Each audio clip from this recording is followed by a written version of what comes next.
Hello guys, welcome to my channel Neelpakhi blogs. ঠিক আছে, আজকে সকলকে জানাই হ্যাপি সরস্বতী পূজা।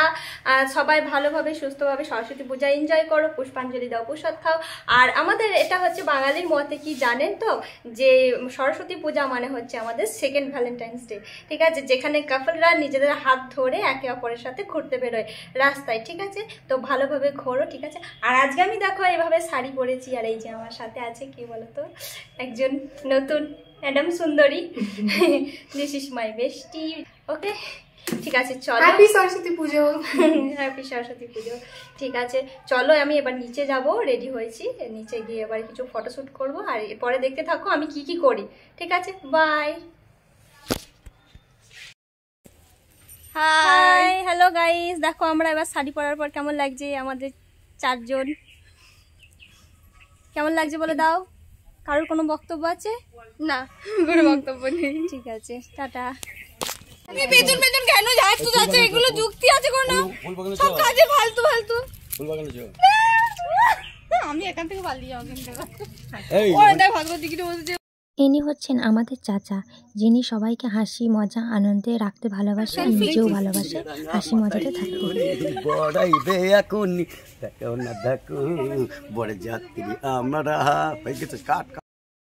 রীতিমতো আবারও সেই ছবি তোলা শুরু হয়ে গেছে, আর এরা নিজেরা নিজেদের মতো ছবি তুলে যাচ্ছে। আর আমি এর মধ্যেখানে ছবি তুলতে চাইছিলাম না, তবে আজকে শাড়ি পরার মেন উদ্দেশ্য হচ্ছিল এই ম্যাডামের জন্য। এই ম্যাডাম যদি না থাকতেন আমি আজকে শাড়ি পরতাম না, কারণ আজকে শাড়ি পরার কোনো ইচ্ছাই আমার ছিল না। যদিও দেখো আমাকে কেমন লাগছে। এরপর আমাদের কিছু নিজস্ব ছবি শ্যুট করার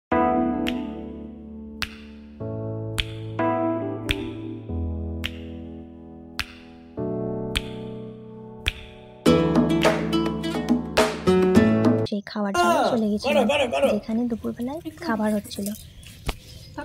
খাওয়া দাওয়া কমপ্লিট করে আমরা একটু বসে আছি, একটু আড্ডা মারা হচ্ছে। এবার সবাই দেখো কেমন তাড়া করে এ করছে, মজা আনন্দ হাসি করছে। এত হাসি আনন্দের মাঝখানেও আমি একটু চুপচাপই ছিলাম, কারণ আমার শরীরটা একদমই ভালো ছিল না। তাই সবাই আমাকে বলছিল, কি রে চুপচাপ কেন আছিস? বল বল বল আর বল। হ্যাপি বল আর বল।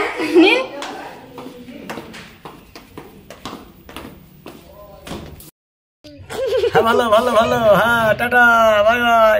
ভালো আছো? কি tata bye bye? Tata bye bye. সুখে থাকো, ভালো থেকো, ভালো খেয়েও, না খেতে পেলে আমাকে সব দিয়ে দিও। কি গো বাবা, কেমন আছো? ভালো তো? বেশ, তোমার খাপামো গুলো বাদ দাও, এবার আমাদেরকে বলো। তোমরা বলো।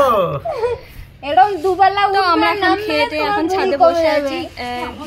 কি ছিল যেন আমাদের দুপুরে খাবার ছিল, খিচুড়ি, তারপরে আলু ভাজা, পাঁপড় ভাজা, চাটনি এসব ছিল, আর ঘি ছিল। যেহেতু আতপ চালের খিচুড়ি করেছিল তার জন্য ঘি দিয়েছিল, তো খেতে ভালো লাগছিল। আর ব্লগটা এইটুকুনি করলাম। সারাদিনে শাড়ি পরেছিলাম, আর ভালো লাগছে না। যদি ভালো লাগে তাহলে অবশ্যই লাইক কমেন্ট শেয়ার সাবস্ক্রাইব করে দেবে চ্যানেলটা। Tata bye. আপনি কিছু বলবেন? Tata bye bye. সুখে